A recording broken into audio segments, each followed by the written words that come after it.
Welcome back to Mulling It Over with Reverend Jack Mullins. And we have Holy Week upcoming. Holy Week is the time between Palm Sunday and Easter. And so that is the next big event in the life of the church. We're going to talk about that a little bit today. Reverend Jack, what is your favorite part of Holy Week? Of all the stories of Holy Week, I think I find, aside from Palm Sunday and Easter, I think I lean toward the story of Jesus praying in the Garden of Gethsemane and the women's discovery of the tomb. And why is that? What about those particularly stick out to you? The story of the tomb, Mary Magdalene, Mary the mother of James and John, and Salome, and the story is recounted in both Mark and Matthew. They were the first to discover the empty tomb. Mm-hmm. They were told by an angel that he was not there, the tomb was empty, and they were instructed to go and tell the disciples, mm-hmm. and to tell them that he had risen and that he would meet them later. For me, the powerful part of that story, aside from the empty tomb, is the women were sent forth to be the first to proclaim the gospel and to preach the good news. Mm. I find that powerful because we hear so much from some traditions that women are not worthy to preach, women are not worthy to proclaim the gospel, and yet they were the very first to preach the resurrection. That's one reason why I gravitate toward that particular story. That makes sense. That's interesting. It seems interesting to me too that as much time as the disciples spent with Jesus, they weren't the first ones to see him resurrected or to see the empty tomb. They slept in. They were lazy, is the moral. Well, the women were they were up doing the work. They were up doing the work, and they had a very strong and overpowering need to go to the tomb and to anoint and prepare his body for final burial. When they placed him in the tomb, they did not have time for any of that. They were not given the opportunity. And given Jewish tradition, this would have been the last day they could have done that, because by tradition, the soul departs the body 3 days after death. Okay. So this being third day, this would have been the last chance to anoint. Interesting. Didn't know that. You learn something new every day. Hey, there you go. That's why I hang around here. And the other story you mentioned was the Garden of Gethsemane. What about that sticks out to you? For me, that is such a powerful story that talks about the humanity and the humanness of Jesus. You know, it's a story that's in all of the Gospels, certainly Matthew, Mark, and Luke. And after Jesus had shared the Passover meal with the disciples, and he took Peter, James, and John to the garden with him, and he asked them to wait while I pray, and they waited physically. They were they were trying to sleep off the effects of 6 or 7 glasses of wine from that Passover meal, and Jesus called them on it. But within that prayer, it's 3 times he goes into the attitude of prayer. And he sets the pattern in the first recitation. He begins, "My Father, if it's possible, let this cup pass from me. Yet not what I want, but what you want." And if you break it down and look at it, it begins with the declaration of his relationship to God. A relationship of parent to child, a relationship of dominant to subordinate,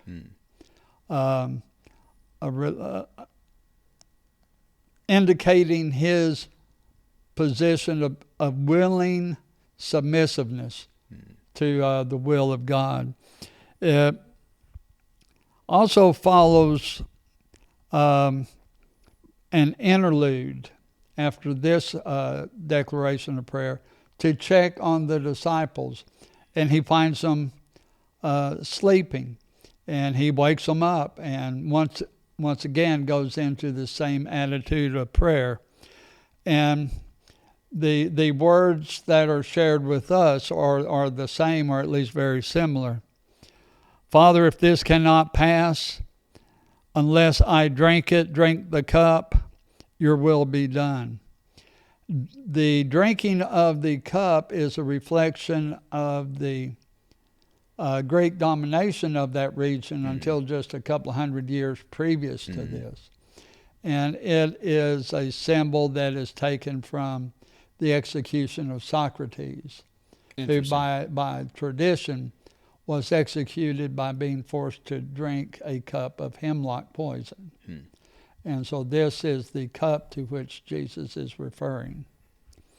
And he does the same thing at the end, the conclusion of this stanza. Gets up, goes, wakes up the disciples, returns to the point of prayer, and says the same words again. Father, if it's possible, let this cup pass from me. I'd rather not do this, but it's not my will, but thine be done. And that final act of contrition and submission to God. And do you think in the, like you said, the parent-child relationship or the dominant-subordinate relationship, is that Jesus acknowledging he does not have the power to take this away himself, or is this Jesus kind of setting an example for how we should handle things? I think Jesus always had the power to choose a different course. I mean, that's free will. But I also think that Jesus was not going to act in opposition to God's will as it was expressed to him and as he understood it. He felt a need to get God's permission to take a pass. I look at all of those stories and I cannot help but believe he always had the opportunity to choose a different course. He had the power to choose a different course. The power of the stories to me is he chose to follow the path he did. When you don't think that power to choose a different course was necessarily uniquely because he was divine, it was just the same power that any of us have where we could just choose to do whatever we want to do. I think so. Yeah. What that might or might not have done to his quote-unquote divine powers later, we have no way to know, and I would rather not speculate. But he always, in my opinion, had the power of choice. And that, to me, gives real power and meaning to the rest of it. Because it wasn't forced upon him. It was right.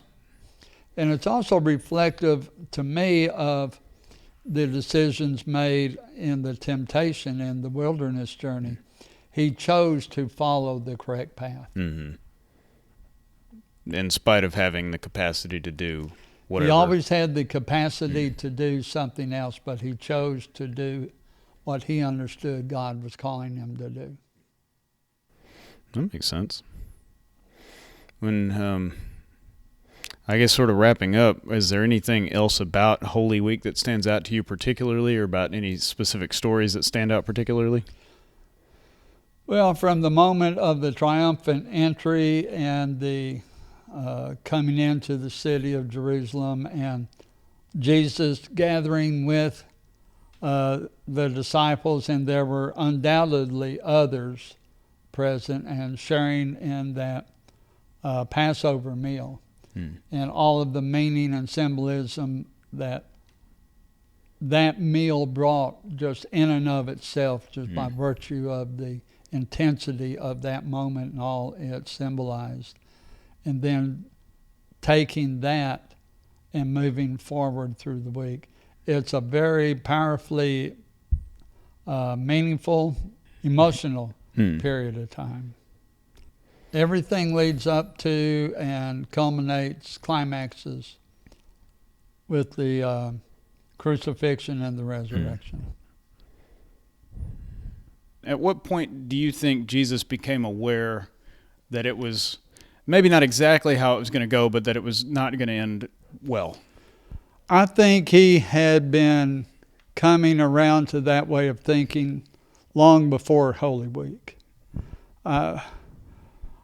My suspicion is that outside of the story of the Gospels, which really just give momentary insights into what was going on, there were other things taking place and other encounters taking place off page, right, so to speak.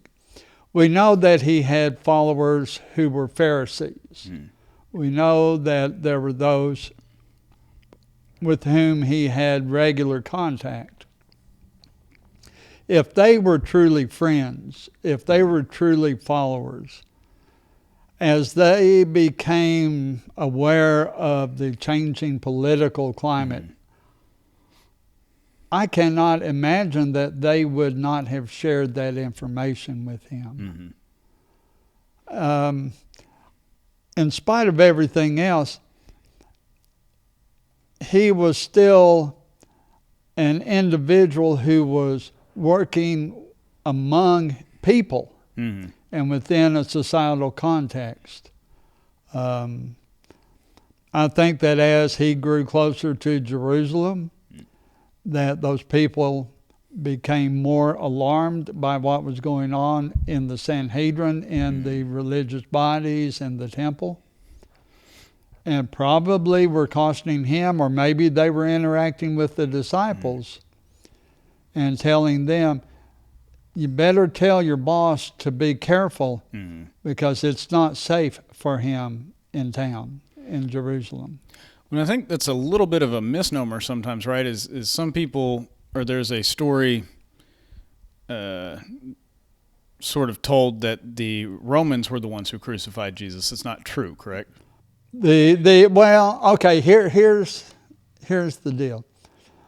Yes, the Romans carried out the act. The Romans weren't the ones who decided for the crucifixion to take place. Correct. I guess is the better, because I guess you could say the person who passed judgment is actually the one who maybe didn't perform the act. The Jews set the Romans up. Yes.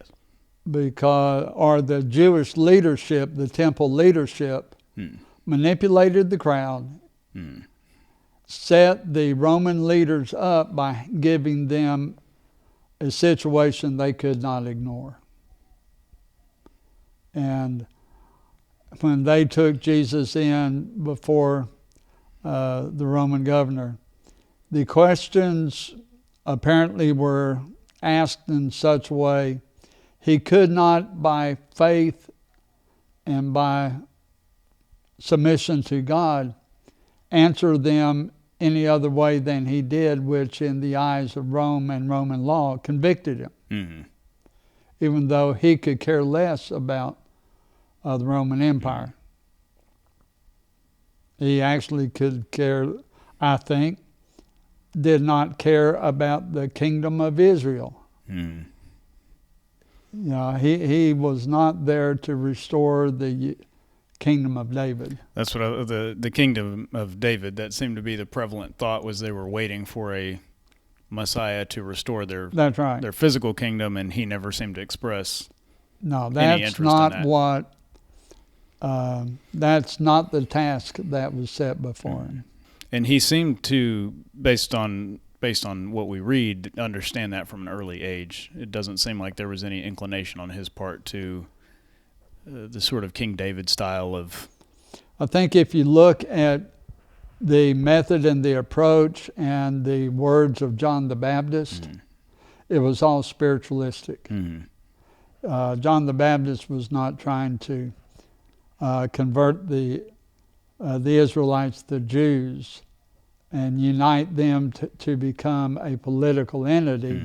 It was all a spiritual and faith-based conversion. And as John said, I have come to prepare the way. Back in the day, a circus would send someone ahead to get the town ready for that which was to follow. In a way, that was John's role. He went ahead and primed the pump, so to speak, to get everyone ready for the one who is to come is following me. I've just come to prepare the way. How does the early part of the ministry connect to Holy Week? Because it's all one journey. Everything is leading up to that point. Did it have to come to that resolution? There are those that would say absolutely that was always Jesus' fate. There are some that would say what would have happened had he been allowed to fully develop the gospel and bring it to pass. That's all speculation. That's all. Or was that the development of the gospel and bringing it to pass? Well, and I think so, that as the ministry continued for those 3 years or so, the parameters of that which would become gospel, the lessons, the teaching, the sermons, the interactions, that which became representative of the good news, all developed over time until he came to Jerusalem and he had managed to alarm the religious hierarchy to the point that they saw no other option than to eliminate him. When I think a lot of times, maybe not wrongly, we as Christians sort of demonize their actions. But on the flip side, when we see somebody walking around on the news today or whatever and claiming to be the returning Jesus or whatever, we look at them and go, what a lunatic, Right.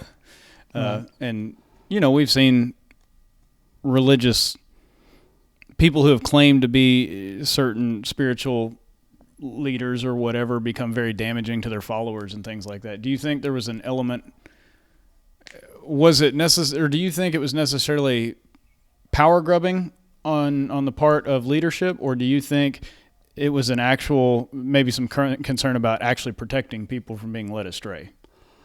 I suspect that for some, it was they didn't want to see their power, their authority undermined. That's normal, regrettably. I suspect that there were many who felt they were merely protecting the faith. They were living up to the expectations of a person of their role. Here comes one who is trying to radically change the faith we have embraced for generations. What do? Do we not protect our faith? I think any of us in a church would be cautious about someone, a stranger, coming into our churches, our communities, and trying to turn the people away from what we have believed for generations. When to an extent, right, they had sort of a culturally accepted idea of what that Savior would do or look like or accomplish. Is that? It was more than merely cultural, because the religion of the Jews was so entwined with their worldview that it was not just cultural, it was part of their reality as a people. And that reality and that holding on to that helped them to survive the Babylonian captivity, the occupation by Greece, the occupation by the Romans, the Assyrians. It helped them survive for generation upon generation. That became such a part of their identity. It superseded mere culture. So it's not just leaders are trying to protect against this outlier who's kind of, maybe a nut job, right? But he's claiming to be something that they know for a fact doesn't behave that way in their mind. They know for a fact that's not how that role behaves, and this person is claiming to be that role. So we know this person is a heretic, or whatever term you would use. For 1,000 years or better, they had been told that the Messiah will come, the Messiah will reestablish the kingdom of David and will restore Israel to its former glory. All they had ever considered was a geopolitical structure with religious overtones, obviously, because it was the religion that gave the political entity its authority. So they could not separate it. There was no such thing as a division of church and state, temple and state, because they were one. And when you have someone who comes and says, and is declared to be the Messiah, but like you said, doesn't behave like a Messiah, what do we do? How do we act? Right. How do we respond? And we don't respond well. And I don't want to say that. If we respond in any other way than we did, have we turned our backs on the understandings we have held for generations? It's a total compromise of everything that you really know to be true. That's right. So it's easy to sort of demonize them, I guess, but maybe if you do see it if you look at it a little bit from their perspective, I'm not saying that what they did was right or wrong, but it kind of sheds light on some understanding on why they did what they did. And, it's funny because we get into playing the mental gymnastics games of theology of how does God interact with humanity, and you consider, well, God micromanages everything. God dictates everything. And then sometimes you'll have the people from that same perspective demonize Judas Iscariot for what he did. But if you accept the former premise, could he have done anything else? And was he not simply doing what God had set forth for him to do, which means in betraying Jesus, he was doing the will of God. Necessary part of the... Yeah. That's somewhat reminiscent of the Moses-Pharaoh interaction in the Old Testament when it says God hardened Pharaoh's heart. And so it's easy to say, well, why did Pharaoh do that? But it says... God made him. Yeah. But when you get up into that look at the process of the ministry, especially leading into Holy Week, it begins to come to a climax. And Jesus may have understood at that point, I could go a different way. I don't have to go into town today. I don't have to follow this path. I could do something differently.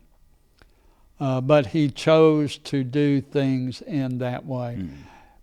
He was obviously a scholar of the prophets, a prophetic word. And he knew that in those moments, everything he did was going to be looked at through the magnifying glass of the words of the prophets. Well, I guess, I said a minute ago, it's helpful to look at Jesus through or to sort of look at it from the viewpoint of the religious leaders, but it also, I think, kind of enlightens us as to how revolutionary or how different Jesus was for the time period. Right. Because I think we, a lot of times as Christians who have grown up in a Christian church, hear these stories and we think, oh, well, yeah, Jesus did this, and why wouldn't you do this? And without that back knowledge of kind of how the Jewish people looked at it, it's not necessarily obvious to us that what Jesus is doing is that revolutionary. Does that make sense? It does. And, even today, the words and actions and lessons, living out the gospel as it comes into conflict with secular society is still a radical proposition.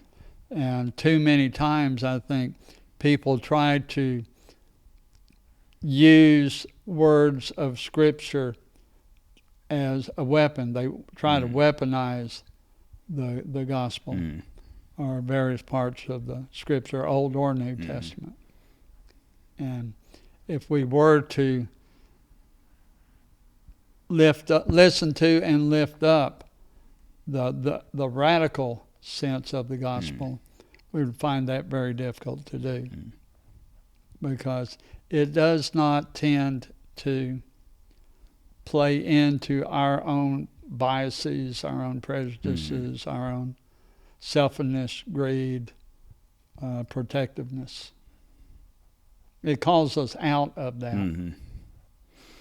But what was the sermon you preached that one time about if you don't have your toes in the aisle, they won't get stepped on? Yeah. If your toes are getting stepped on, you need to move. Yeah. And lots of times people don't get it. And they think it's the problem of the person walking by that steps on their toes rather than the fact they got their toes in the aisle. Way. So, do you have anything else? As we move on into Holy Week, I think it's good for all of us to keep in perspective that for me, the power of the message was the submission of Jesus to the will of God. And that's a hard thing to do. We don't tend to like to be submissive to any authority. Give up control. Yeah, even to God, or perhaps especially to God. When I think not just for Holy Week, but I find remembering that Jesus was a stepper of toes. Yeah, he did it well. Yes, that was a high point for him. Even by reaching out to someone who was sick or hungry, someone who was an outcast, even an act of kindness, stepped on toes. I think it's just a reminder that sometimes I think we are too concerned to step on toes. Yeah. So it's just a reminder that it's okay to step on toes sometimes. Absolutely. For Jesus anyway, and for us to remember that is stepping on toes is fine as long as the intention is, he wasn't stepping on toes out of spite, I guess you would say. He was stepping on toes with a pure heart and an intention to do, not just an intention, he did good. And I think without even an underlying sense of being antagonistic, I'm going to respond to these people because they need a response. They need to be loved. They need to be fed. They need to be cared for. And if somebody else doesn't like it, I'm sorry. My problem is how to deal with this group. And if you can't handle that, then that's a you problem. Just not that he was doing it intentionally, but he was doing what he needed to do without regard of whether or not your foot was in the way. That's right. Thank y'all for joining us in our lead up to Holy Week. We hope to see y'all that week. We have Palm Sunday services Sunday morning at 11 a.m. We have Maundy, Thursday service at 6 p.m. on Thursday. Good Friday service at 5:30 p.m. on obviously Friday. And then Easter Sunday morning service at 11 a.m. God bless you. Y'all take care.